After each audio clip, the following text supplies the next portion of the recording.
Not so long ago, Latin America was packed with right-wing governments, some of them dictatorships, closely aligned with the United States. The U.S. even installed some of them. A period of democratization followed with elections that changed things across the continent. Today, Latin America very definitely leans to the left.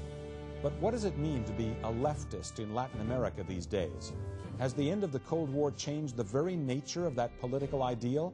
And how does the new left relate to its U.S. neighbors to the north? We'll look at these questions and more next on Great Decisions. In a democracy, agreement is not essential, but participation is.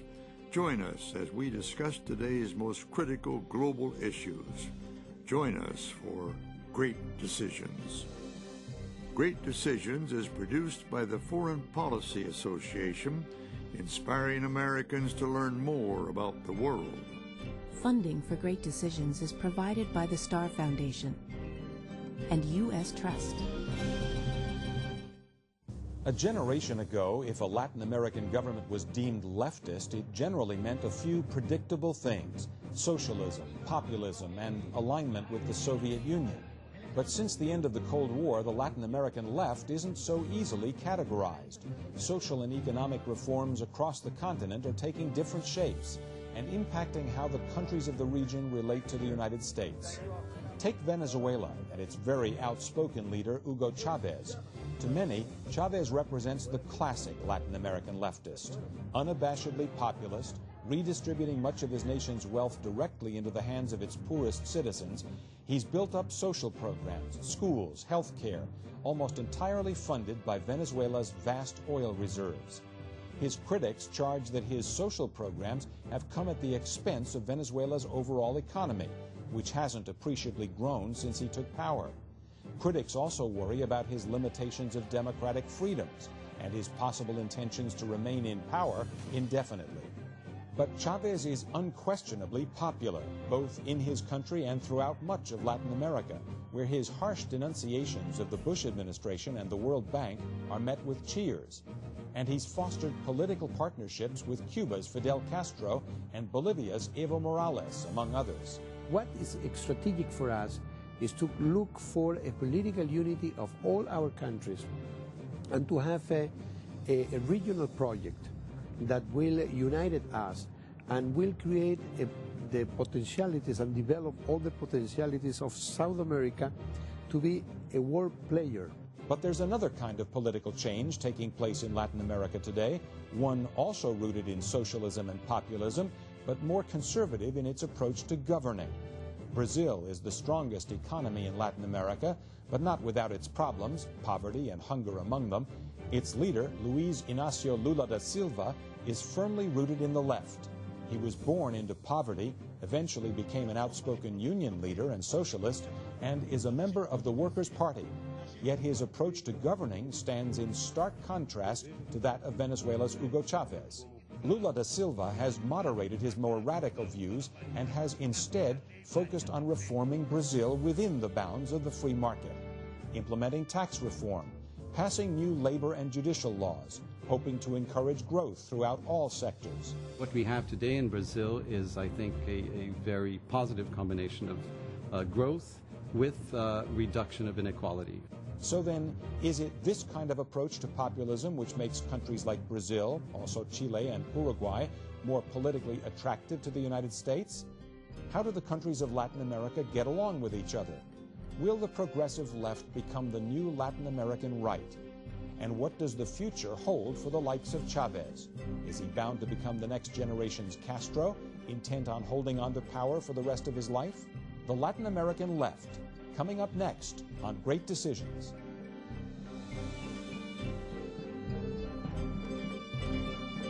And now from our New York studios, here is Ralph Begleiter. Welcome to Great Decisions. Joining us to help us explore issues related to Latin America and the march of the left in that continent, Jorge Castañeda, former Foreign Minister of Mexico and now Professor of Politics and Latin American Studies at New York University, author of a new book called Ex-Mex, Migrants to Immigrants. And economist Hernando de Soto, President of the Institute of Liberty and Democracy in Lima, Peru. Welcome to both of you.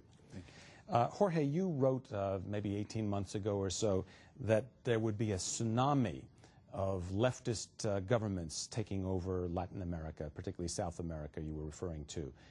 I'm wondering whether you still think, in retrospect, it was a tsunami, and did it have the kind of negative implications that the word tsunami implies?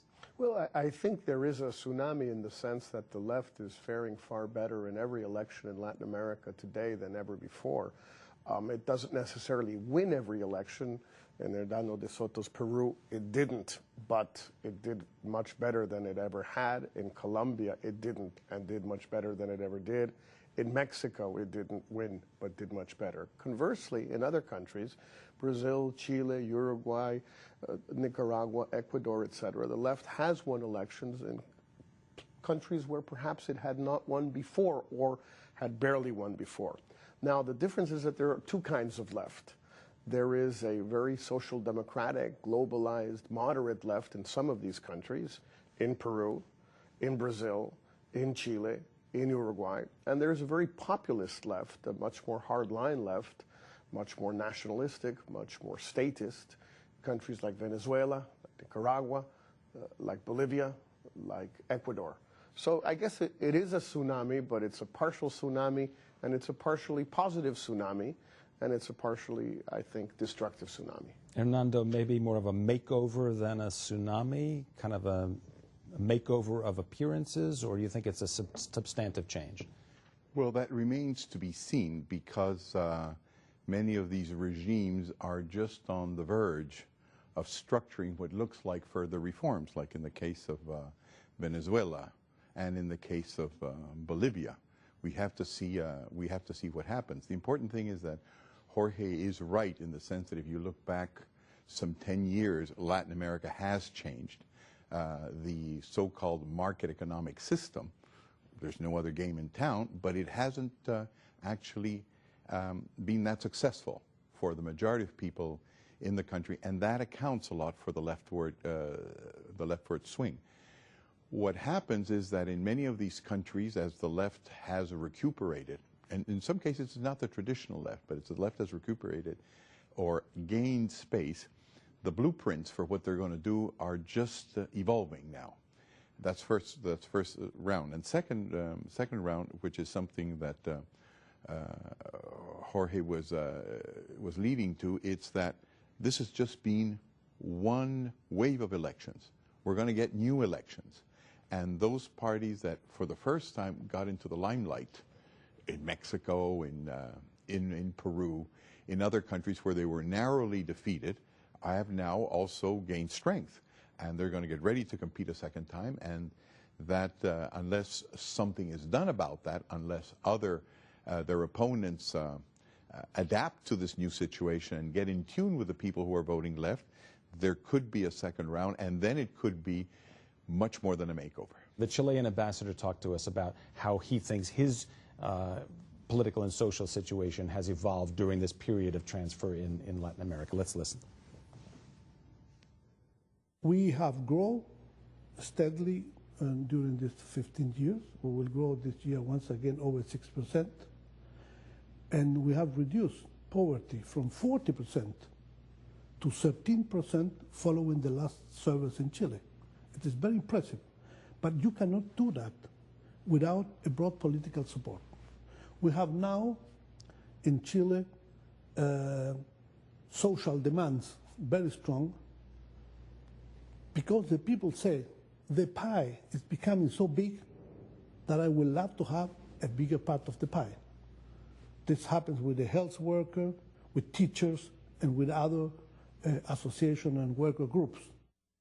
So is that kind of populist pressure on the governments, on some governments in Latin America, driving them in the direction of more populism, if you will, or kind of in the leftist direction, even though they've succeeded under the kinds of reforms you were just talking about? Well, people are impatient, and though I must say some of them have been waiting for 20 years now. These reforms began in many countries in the 1980s. In the case of Chile, they have delivered the goods, although what the ambassador perhaps didn't point out is that though Chile has been very successful in combating poverty, it has not been able to make much of a dent in inequality. And Chile remains one of the most unequal countries in Latin America, which in turn is the most unequal region in the world. Asia is poorer. Latin America is far more unequal. So people are getting a little fed up, and there are social demands, and that's a good thing. And elections are there so those social demands can translate into political expression, and that's the way it should be. The next step is, of course, that leaders not make irresponsible decisions.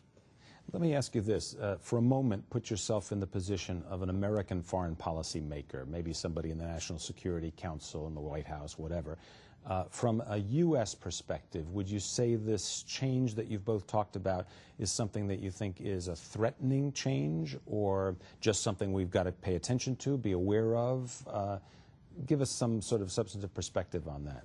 Jorge? Well, it's a little bit of both, Ralph. And I think there are those parties, movements, or governments of the left in Latin America which have emerged from exactly what Hernando was mentioning. That is, the fact that the market economic reforms of the 90s did not yet deliver the goods. Maybe they will one day, they haven't yet.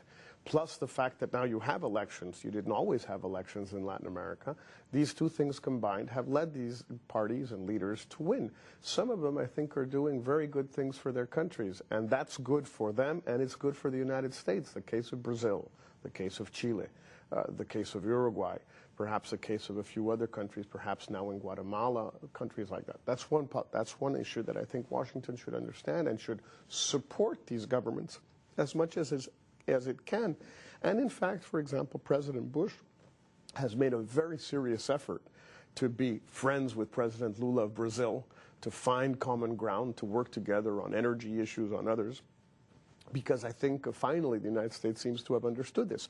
On the other hand, leaders like Chavez of Venezuela, like Evo Morales of Bolivia, like Rafael Correa of Ecuador, like Daniel Ortega of Nicaragua, although in many cases the jury is still out on exactly where they are going, they do represent stances and views which are very contrary to what any American government would like for Latin America. And there the problem is what the United States is going to do. And there's been so many mistakes in the past that perhaps the best thing is to do nothing. But then sometimes when you do nothing, you end up doing silly things. And Nando, you want to comment on that? I think essentially the problem in Latin America is local. It has to do with elites that have interpreted U.S. models in the way that they see fit for themselves, have left out the kind of details that make them efficient, and that actually integrate a majority of the people into the market economy. It's our own version of democracy. It's not that open a democracy. It's not that open a market economy. And I don't think that there's really too much that you can do about that from the United States. The first thing that always amazes me about the United States is, who's getting involved? Is it the White House? And, being on the Latin American side, well, it's a White House for certain things. It's a member of Congress for another things. It's a member of another committee for a third thing. It's a member of the DEA for another thing. It's a member of the CIA. So when you get involved, you don't really fine-tune or aim correctly. So the best thing would be to actually, I would say, relax your presence in Latin America and understand that what looks like proponents of market economy sometimes are not. And what look like original sin leftists sometimes are people who are very willing to evolve towards a market economy, provided it plays for their constituency. Jorge, a little while ago you talked about Brazil's President Lula. That's an interesting case because the United States was a little wary of him when he was elected, coming from populist roots as he does. Great Decisions talked with Brazil's ambassador to the United States as well. Let's hear what he has to say. Brazil has gone from a situation where we used to export around 60 billion in 2002 to one where we are exporting 150 billion now, 2006, 2007. So I think if you exclude the oil exporting countries of the world, this is one of the most impressive performances outside of China's, of course, performance in trade worldwide. And a great deal of what has been accomplished is thanks to diversification of markets.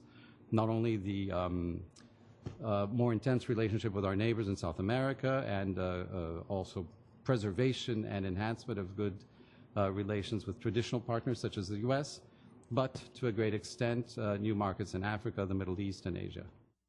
So Brazil doing very, very well economically. United States, President Bush had a meeting with President Lula amid counter-Bush demonstrations at the time.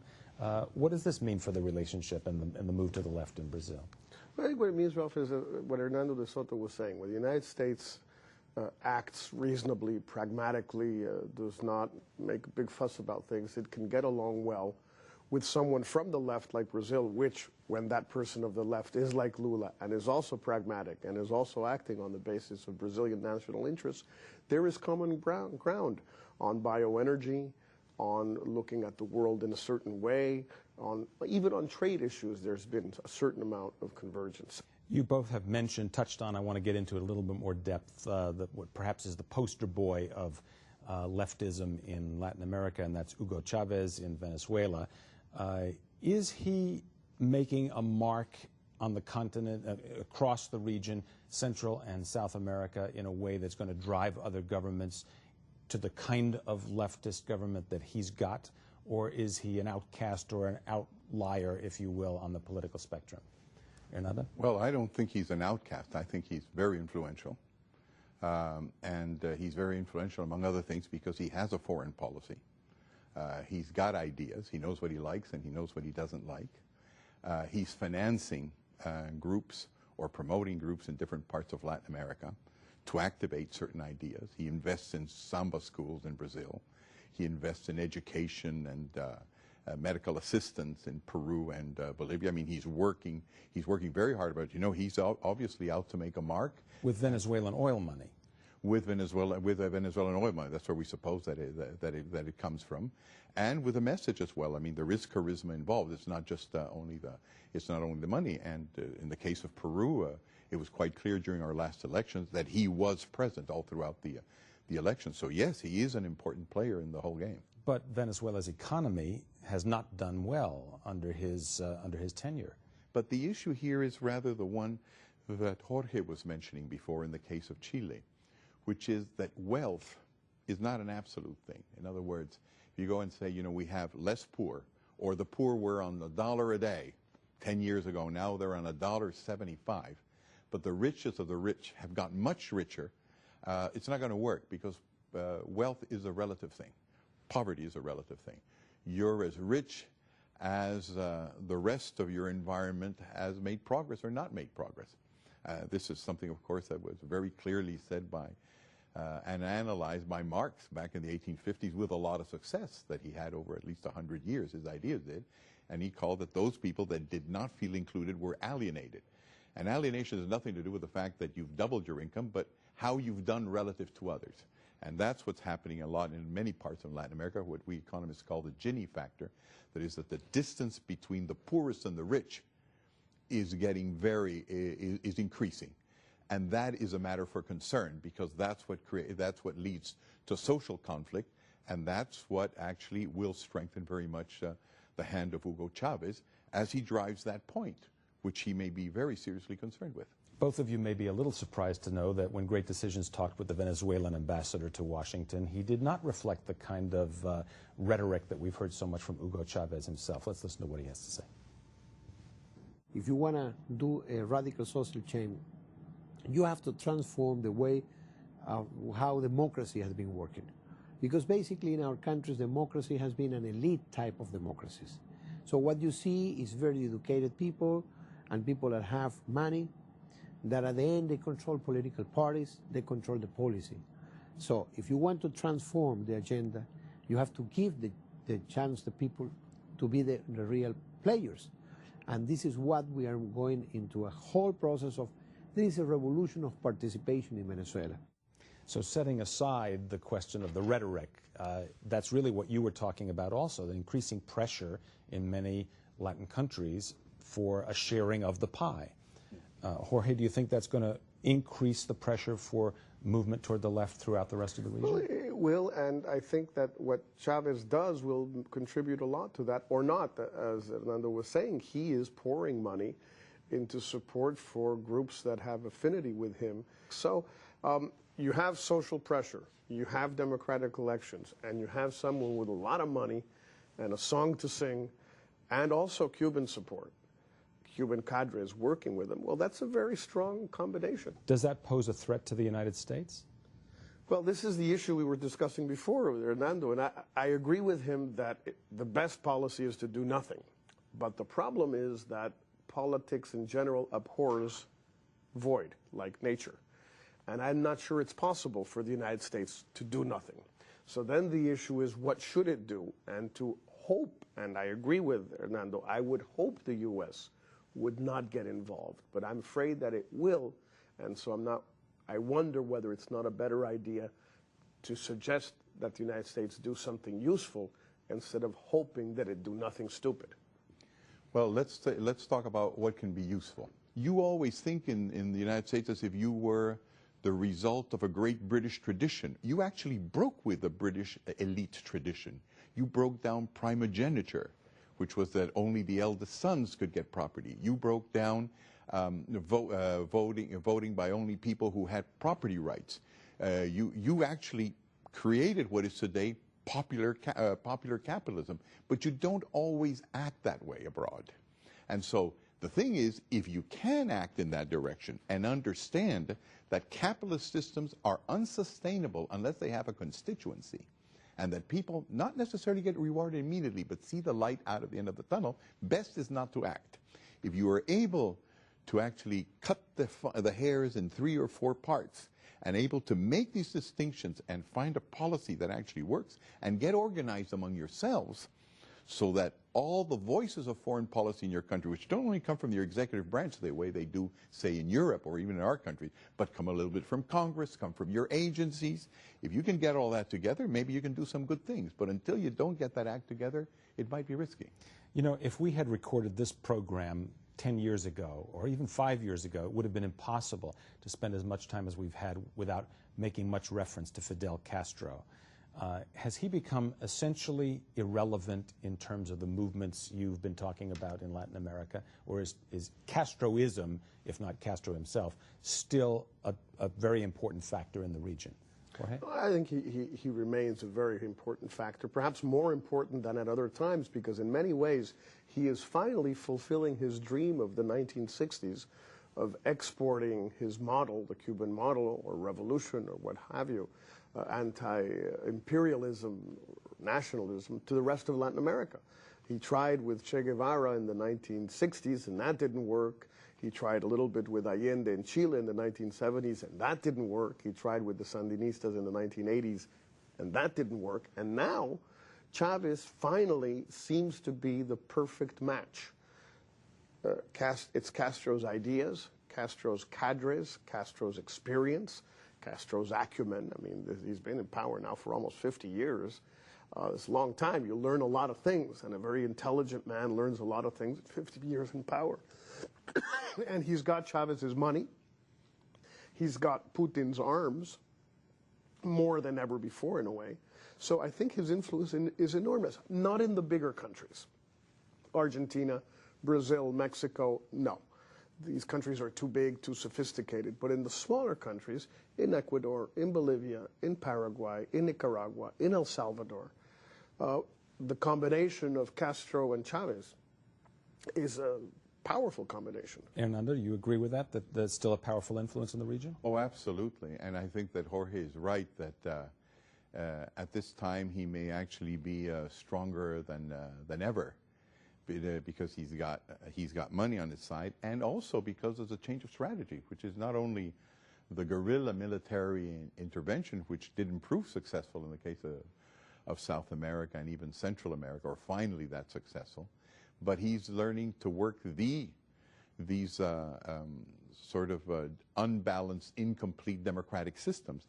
And the problem there isn't like what the Venezuelan ambassador was saying, you know, we have elites, which we all agree with. You couldn't distinguish between probably what the Venezuelan ambassador just said now and what Jorge and I were saying. The question is whether those arguments are going to be used to consolidate a dictatorship. That's the question. So we all agree that there's unevenness. We all agree that there's inequality. We all agree that the market economy is the tools required to succeed at it are definitely not in the hands of the majority.